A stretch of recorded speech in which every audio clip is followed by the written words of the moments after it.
Welcome back, fellow web creators and entrepreneurs. In this tutorial, I'm going to cover how to trim and cut footage in Adobe Premiere.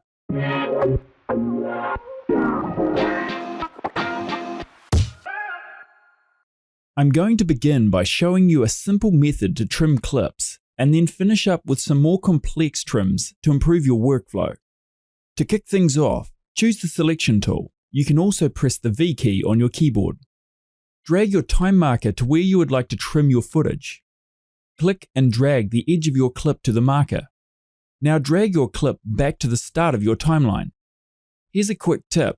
To save time and avoid dragging clips back and forth, there's a shortcut to achieve the same result with less clicks. To automatically fill the gap created when deleting a clip, as you hover your mouse over the edge of your clip, hold the Control key on Windows, Command key on Mac, and your cursor will turn yellow to indicate ripple delete mode. Drag the edge of the clip to your desired trim length and let go. This will ripple delete the trimmed footage and move your entire project to the left.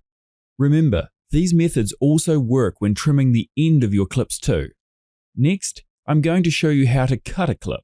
You can either click on the razor tool or press C on your keyboard. Now click in the middle of your clip to make a cut. You can then trim from the middle of your clip, much like we did earlier by reselecting the selection tool. Then drag your clip from the cut points. Remember, holding the Control key will automatically remove unwanted gaps. Additionally, if you accidentally cut in the wrong place, you can hold Control to slide your cut left and right.